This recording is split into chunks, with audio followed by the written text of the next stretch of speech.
ये कहानी शुरू होती है वेस्ट वर्जीनिया के दूर दराज के जंगलों से, जहाँ एक सुनसान सड़क के किनारे रिची और हेली नामी कपल को लोग क्लाइंबिंग करते हुए देखते हैं। अब जैसे ही रिची ऊपर पहुंचता है तो इसे अपने सामने गंदे पानी से भरी हुई एक नदी दिखाई देती है और अपनी जीत की खुशी मनाते हुए वो हेली को जल्दी से ऊपर आने का इशारा करता है।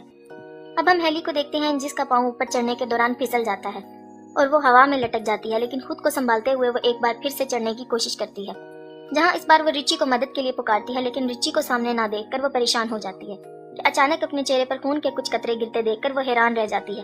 तो इसकी नजर रिची पर जाती है जिसे कोई उठाकर नीचे फेंक देता है। अब इससे पहले वो कुछ समझ पाती, कोई उसे जोरों से ऊपर खींचना शुरू कर देता है, लेकिन वो जल्दी से अपनी रस्सी को काटते हुए खुद को संभालती है, पर वो संभल नहीं पाती और नीचे गिर जाती है, जहाँ उसकी नजर रिची की लाश पर पड़ जाती है, जिसे देखकर वो रो पड़ती है। अब उसी दौरान इसे पहाड़ी से कुछ अजीबोगरीब आवाजें सुनाई देती हैं, जिसे सुनकर वो अपनी जान बचाने के लिए अपनी गाड़ी की तरफ भागती है, लेकिन तभी अचानक उसका पाँव एक नुकीली तार में फंस जाता है और वो गिर जाती है और वो कातिल इसे खींचकर अपने साथ ले जाता है। अब हमारी नजर इस इलाके में हो रही वारदातों पर जाती है, जहाँ न्यूज में इस इलाके में एक के बाद एक गाड़ी के लापता होने की बात होती है। यहाँ तक के लोग इस इलाके में किसी आसेब को देखने का भी दावा करते हैं। अब हम फिर इस इलाके से एक गाड़ी को गुजरता देखते हैं, जहाँ हम कैरिस को देखते हैं, जो अपने इंटरव्यू के लिए किसी दूसरी शहर जा रहा होता है। अब सफर के दौरान वो एक ट्रैफिक जैम में फंस जाता है और ट्रैफिक को आगे बढ़ता ना देखकर वो खुद को लेट होता पाता है। अब वो गाड़ी से उतरकर अपने आगे वाले ट्रक के पास जाता है, जहाँ वो उसके ड्राइवर से ट्रैफिक जैम होने की वजह पूछता है। तो ड्राइवर उसे बताता है कि 5 मील दूर एक केमिकल ट्रक पलट गया है, जिसके चलते इसको कई घंटे वहीं गुजारने पड़ेंगे। और ये सब सुनकर कैरिस परेशान होता है, वापस गाड़ी में आकर बैठ जाता है और खुद को ट्रैफिक में फंसता हुआ देखकर वो अपनी गाड़ी को वापस घुमाता है, जहाँ वो अपने लेट होने की खबर इस कंपनी को देता है, लेकिन एक पहाड़ी इलाका होने की वजह से फोन कट जाता है। अब फोन की तलाश में इसकी नजर एक गैस स्टेशन के बोर्ड पर पड़ती है और वो अपनी गाड़ी वहां ले जाता है। अब रास्ते में उसे एक के बाद एक लावारिस गाड़ियां नजर आती हैं और इनके दरमियान से गुजरते हुए वो गैस स्टेशन तक पहुंचता है, जहां उसकी नजर स्टेशन के मालिक पर पड़ती है, जो किसी बीमारी में मुब्तला लगता है। अब वो गाड़ी से उतरकर कंपनी वालों को इत्तला करने की कोशिश करता है, लेकिन फूड डेड होने की वजह से वो राब्ता नहीं कर पाता। अब वो गैस स्टेशन के मालिक से शहर पहुंचने के दूसरे रास्ते के बारे में पूछता है, लेकिन वो इसकी बातों को इग्नोर कर देता है। लेकिन तभी इसकी नजर वहां लगे एक नक्शे पर जाती है, जहां उसे शहर पहुंचने के लिए कुछ कच्चा रास्ता दिखाई देता है। अब वो गैस स्टेशन के मालिक से उस रास्ते के बारे में पूछता है, जिसे सुनकर वो इसे इस रास्ते के जाने की सलाह दे देता है। अब वो गाड़ी लेकर उस रास्ते की तरफ रवाना हो जाता है, जहां वो घने जंगलों से होता हुआ एक इंटरसेक्शन तक पहुंचता है, जहां इसे एक शॉर्टकट रास्ते का बोर्ड दिखाई देता है। अब वो ये सब देखकर सोच में पड़ जाता है और अपनी गाड़ी को इस कच्चे रास्ते की तरफ ले जाता है, और इसकी नजर एक मरे हुए हिरन पर जाती है और इसे देखने के चक्कर में इसकी गाड़ी सामने की गाड़ी से टकरा जाती है, जिससे दोनों गाड़ियों का भयानक एक्सीडेंट होता है, लेकिन कैरिस इस हादसे में बच जाता है। अब इस गाड़ी के मालिक शोर सुनकर इसकी तरफ आते हैं, जहाँ वो इसका हाल पूछते हैं। अब खुद को संभालते हुए कैरिस इनसे माफी मांगता है और नुकसान की रकम देने की बात करता है। साथ ही वो इनसे बीच सड़क में गाड़ी खड़ी करने की वजह पूछता है, जहाँ फ्रांसीन उसे बताती है कि सड़क पर किसी ने कंटीली तार बिछा रखी थी, जिसकी वजह से इनकी गाड़ी का एक टायर फट गया है। अब इनकी एक सहेली पिछले गैस स्टेशन पर जाके कॉल करने का कहती है, लेकिन कैरिस इन्हें वहां जाने से मना करता है और सभी अकेले चलने का फैसला करते हैं, लेकिन इवान और फ्रांसीन गाड़ियों की देखभाल करने के लिए पीछे ही रुक जाते हैं। अब रास्ते के दौरान उनकी नजर सड़क पर मरे एक नेवले पर जाती है, जिसे देखने से लगता है कि किसी ने दरमियान से ही इसको फाड़ कर फेंक दिया हो।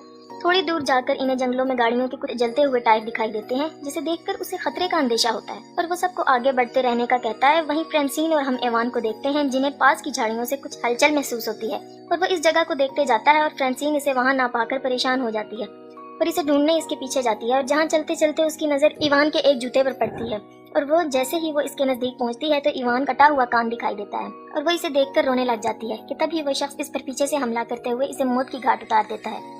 वहीं बाकी लोगों को हम रोड के आखिर में देखते हैं, लेकिन चारों मदद के लिए निकल पड़ते हैं। चलते चलते इनकी नजर एक घर पर जाती है। अब वो मदद मांगने के लिए घर की तरफ जाते हैं। कैरिस ढेर सारी गाड़ियों को देखकर परेशान हो जाता है और मदद मांगने के लिए घर का दरवाजा खटखटाता है। जल्द ही इनको पता चलता है कि इस घर में कोई नहीं है। अब वो सब कॉल करने के लिए घर के अंदर आते हैं, जहाँ इनकी नजर खाने के टेबल पर जाती है, जिसे देखकर लगता है कि बरसों से इस घर में सफाई नहीं हुई, और दूसरी तरफ चश्मे और गाड़ियों की चाबियां मिलती हैं।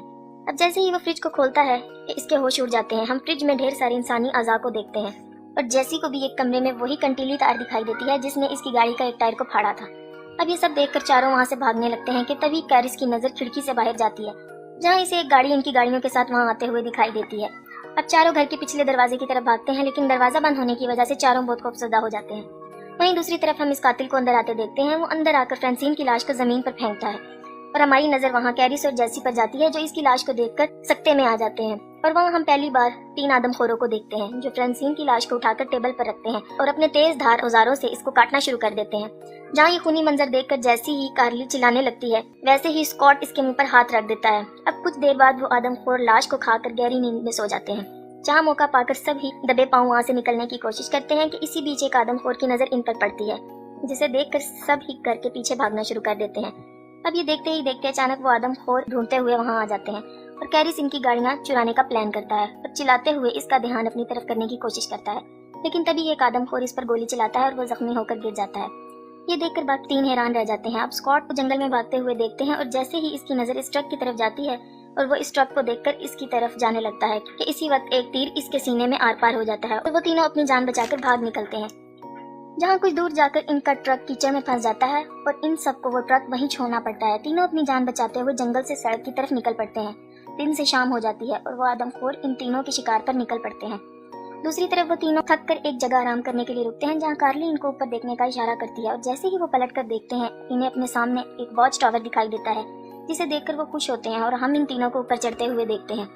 और ऊपर किसी को ना पाकर वो उदास हो जाते हैं। जैसी को वहाँ एक फर्स्ट एड बॉक्स मिलता है, जिसकी मदद से वो कैरिस की मरहम पट्टी करती है। दूसरी तरफ कार्ली को एक पुराना रेडियो मिलता है। कार्ली रेडियो ऑन करती है, मदद मांगती है, पर कोई आंसर नहीं आता। कैरिस को नीचे से कुछ आवाजें सुनाई देती हैं और वो देखता है तो इसकी नजर नीचे से गुजर रहे इन तीनों आदमखोरों पर पड़ती है। वो तीनों टावर पर चढ़ते हुए दिखाई देते हैं और इनको ऊपर आता देखकर कैरिस वहाँ रखे हुए सामान को टावर के एंट्री गेट पर रखना शुरू कर देता है।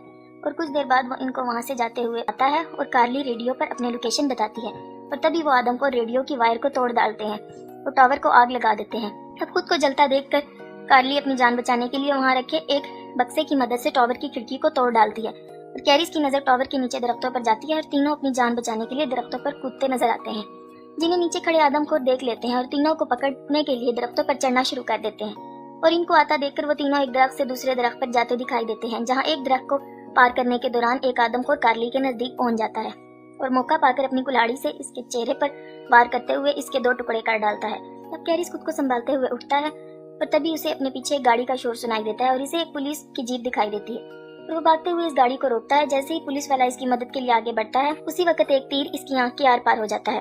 अब हम एक आदमखोर को देखते हैं जो कैरिस को मारने आता है और कैरिस अपनी जान बचाकर गाड़ी के नीचे छुप जाता है और अब आदमखोर इसे देखने के लिए नीचे झुकता है और गाड़ी के नीचे कुछ ना पाकर वह हैरान रह जाता है। और अब हम इस घर को देखते हैं जहाँ इन आदमखोरों ने जैसी को बांधा हुआ था और जैसे ही वो वन आई आदमखोर जैसी को मारने लगता है, इसे बाहर से आती गाड़ी का शोर सुनाई देता है, जिसे देखकर वन आई दरवाजे की तरफ बढ़ता है।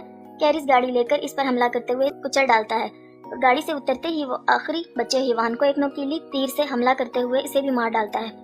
कैरिस जैसी को बचाते हुए इसे खोलने लग जाता है और इसी बीच एक आदमखोर इस पर फिर से हमला कर देता है। अब कैरिस को मरता देखकर जैसी पास रखे एक तीर की मदद से इसे मार डालती है। या अब वो दोनों घर से बाहर निकलते हैं, लेकिन उसी बीच कैरिस की नजर पुलिस की गाड़ी पर जाती है, जहाँ वो इसकी गाड़ी के फ्यूल बॉक्स को निशाना बनाता है, जिसके चलते वहाँ एक जोरदार धमाका होता है और इस घर के परकच्चे उड़ जाते हैं। अब हम दोनों फिर से इस सड़क को देखते हैं जहाँ वो दोनों ट्रक के जरिए गैस स्टेशन तक पहुंचे थे और ट्रक को अपनी तरफ आता देखकर स्टेशन मालिक डरकर दरवाजा बंद कर देता है और कैरिस ट्रक से उतरता है और वहाँ लगे इस मैप को उतार कर रवाना हो जाता है।